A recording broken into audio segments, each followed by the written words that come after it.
Hey guys, welcome back to my channel. Hope you all are doing well. So हमारा आज का जो video है वो फोकस्ड है आपके फर्स्ट यूनिट के इंग्लिश के पीटीयू बीटेक फर्स्ट ईयर के आई थिंक पार्ट 7 और पार्ट 9 हो सकता है वीडियोस का। तो सिंपल आप टॉपिक देख लीजिए, organising principles of paragraphs in documents. तो ये जो टॉपिक है ये एक थ्योरेटिकल कंसेप्ट है, क्योंकि इसका वो आपको पूरा प्रिंसिपल नहीं पूछने लगे कि मुझे पैराग्राफ का प्रिंसिपल बताओ। उन्होंने कहना है पैराग्राफ लिख के बताओ, ठीक है। तो ये थ्योरेटिकल कंसेप्ट है। मैं आपको इसकी ओवरव्यू वैसे दे देती हूँ, लेकिन इसका आपको वैसे कोई ज़रूरत है नहीं, क्योंकि ये रिटन में नहीं आएगा, ठीक है। तो चलो कोई बात नहीं, फिर भी हमें पता होना चाहिए कि हम पैराग्राफ को लिखते कैसे हैं, इसलिए ये टॉपिक आपको दिया गया है। Organizing principles of paragraph in documents. When we talk about effective writing, we often think first about elements like word choice, grammar, and mechanics, and content और evidence. सबसे पहले जब हम इफेक्टिव राइटिंग की यानी कि बढ़िया तरीके से राइटिंग की बात करते हैं, तो हम कौन कौन से एलिमेंट्स देखते हैं। वर्ड चॉइस, कि हम कौन से वर्ड्स की चॉइस कर रहे हैं जब हम अपना पैराग्राफ लिख रहे हैं, हमारी ग्रामर ठीक है या नहीं, हम जो मैकेनिक्स यूज़ कर रहे हैं वो ठीक है या नहीं, या जो हमारे पास कंटेंट है उसके बारे में। अब मान लीजिए मैंने किसी करंट अफेयर के ऊपर लिखना है, ठीक है, लेकिन मेरे पास उसका कंटेंट ही नहीं है। अगर मेरे पास कंटेंट ही नहीं होगा तो मैं लिखूंगी क्या, या मेरे पास उसका एविडेंस नहीं होगा। तो but a really important part of effective writing and effective thinking to is clear logical and organisation.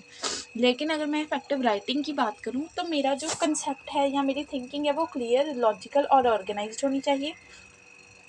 अब पैराग्राफ की बात आ रही है। अब paragraph is a group of related sentence that support one main idea. Paragraph क्या होता है? एक ग्रुप होता है सेंटेंसेस का जो कि सिर्फ एक आइडिया के ऊपर काम करता है। जैसे कि अगर मैं कहूँ कि मुझे यूजेस ऑफ टेलीविजन लिखना है, तो मुझे सिर्फ यूजेस ऑफ टेलीविजन ही लिखना है, ठीक है। या मुझे अगर कह लो नेचर के जो हज़ार्ड्स होते हैं उसके ऊपर पैराग्राफ लिखना है, तो मुझे उसके ऊपर ही लिखना है। मतलब एक चीज़ के ऊपर ही मैं कॉन्टिन्यूसली बात करती जाऊँगी। लेट्स से फॉर 3 पेजेस मैं एक चीज़ के ऊपर ही बात कर रही हूँ, मेन आइडिया मेरा वही रहने वाला है, ठीक है। In general paragraphs consist of 3 parts. Generally paragraphs में क्या है, 3 पार्ट्स होते हैं। कौन कौन से 3 पार्ट्स होते हैं वो भी देख लेते हैं। फर्स्ट पार्ट होता है हमारा द टॉपिक, जो मेन टॉपिक रहने वाला है। फिर आएगी उसकी बॉडी सेंटेंसेस, ठीक है, एंड द कंक्लूडिंग और the bridge sentence to the next paragraph और सेक्शन, ठीक है। तो इस टाइप से होगा इसमें। देन है organising principle of paragraph in documents. Any document is divided into 3 parts. कोई भी डॉक्यूमेंट जो होता है उसको हम 3 पार्ट्स में डिवाइड कर सकते हैं। इंट्रोडक्शन में, ठीक है, एक बॉडी में, that includes facts and analysis and conclusion में, ठीक है। Then each part of the paragraph plays an important role in communicating the meaning you intend to convey to the reader.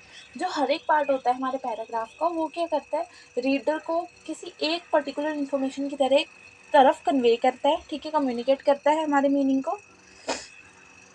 तो इसमें इंट्रोडक्शन में क्या आएगा, जब आप किसी भी पैराग्राफ की जो है सारा पार्ट लिखते हैं, वैसे तो आपको इंजीनियरिंग के स्टूडेंट्स से आपको ये बताने की ज़रूरत है ही नहीं, तो आप खुद से लिख सकते हैं, ठीक है। इंट्रोडक्शन में आपने सबसे पहले क्या लिखना होता है, the first section of paragraph should include the topic sentence and any other sentences at the beginning of the paragraph that give background information और प्रोवाइड अ ट्रांजिशन। यस। तो अब मान लीजिए मैंने पोल्यूशन के ऊपर लिखना है, तो सबसे पहले मैं बताऊंगी पोल्यूशन होता क्या है ना। तो आपने क्या करना है, पोल्यूशन के बारे में बेसिक डेफिनेशन दे देनी है, उसके मेन टाइप डिस्क्राइब कर देने, उसके 3-4 पोल्यूशन के जगह डिस्क्राइब कर देनी, कहाँ कहाँ मेन पोल्यूशन होता है, ठीक है। तो इस टाइप से बॉडी। अब बॉडी क्या है, बॉडी में हम उसी आइडिया को इंट्रोडक्शन वाले को फॉलो करेंगे। Follows the introduction discusses the controlling idea. अब हम पोल्यूशन को कंट्रोल कैसे कर सकते हैं वो बता सकते हैं हम इसमें, using facts, arguments, analysis, examples and other information. अब मैं इसमें क्या क्या बता सकती हूँ, फैक्ट्स बता सकती हूँ कि पोल्यूशन कितने टाइप का होता है, पहले तो उसको डिस्क्राइब कर दिया, उसके जगह बता दी, एग्जाम्पल बता दी, यहाँ यहाँ होता है, ठीक है, उसके मेन आस्पेक्ट्स बता दिए, इससे ये वाली बीमारी होती है, ये बीमारी होती है, और इन्फॉर्मेशन बता दी, ठीक है, बॉडी में ये सब आ गया। देन कंक्लूजन में मैं क्या लिखूंगी, the final section summarize the connection between the information discussed in the body of the paragraph and the paragraph's introduction and paragraph's controlling idea। अब मैं बता दूंगी कि ऑल इन ऑल जो पोल्यूशन है हमारे लिए अच्छा नहीं है, ठीक है। तो हमें जो है ज़्यादा से ज़्यादा इसके लिए प्रैक्टिसेस को इन्वॉल्व करना चाहिए ताकि हम पोल्यूशन को कंट्रोल कर सकें, ठीक है। इस टाइप से जो मैं सारी चीज़ को कंक्लूड करके एक जगह बता दूंगी। Every paragraph in a document should be unified. जब भी हम किसी डॉक्यूमेंट में पैराग्राफ लिखते हैं तो वो यूनिफाइड होना चाहिए, यानी कि all of the sentences in a single paragraph should be related to single controlling idea. हाँ, तो एक ही आइडिया के ऊपर काम करें, ठीक है। Then clearly related to the research problem, the sentences should all refer to the central idea और the thesis of the paper. जितने भी हमारे ये आइडियाज़ हैं ये उस पेपर के थीसिस के अकॉर्डिंग होने चाहिए। मतलब अगर हमने पेपर पब्लिश करवाना है उसमें हमने कोई आइडियाज़ देने हैं पैराग्राफ की फॉर्मेट में, ठीक है। उसमें every paragraph in a document should be coherent, the sentences should be arrange in logical manner. जितने भी सेंटेंस हैं उनका एक मैनर होना चाहिए और एक डेफिनेट प्लान फॉर डेवलपमेंट भी होना चाहिए, ठीक है। Then well developed, every idea discussed in the paragraph should be adequately explain. जितने भी आइडियाज़ हैं वो एडिक्वेटली एक्सप्लेन होने चाहिए एंड सपोर्टेड थ्रू एविडेंस। इनका एक एविडेंस भी होना चाहिए, यानी कि सबूत भी होना चाहिए।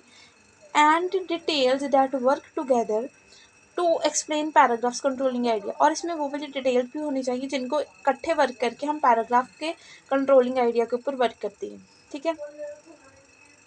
ये तो हमने देख ही लिया, तो बस थैंक यू। ये हमारा जो मेन था, हमारा इतना ही था टॉपिक। तो सिंपली इसमें क्या है कि आप पैराग्राफ की फॉर्मेशन कैसे करते हैं, ठीक है। Organising principles of paragraph and documents, documents में हम कैसे पैराग्राफ को जो है ऑर्गेनाइज करते हैं, ठीक है। तो ये एक थ्योरेटिकल कंसेप्ट ही था, इसके ऊपर आपको कोई भी क्वेश्चन तो नहीं आने वाला, ठीक है। लेकिन ये जस्ट ऐसा है कि मतलब आपको थोड़ा बहुत जो है लिखना आना चाहिए, ठीक है। So this was the video. Hope you guys liked it. Thanks for watching.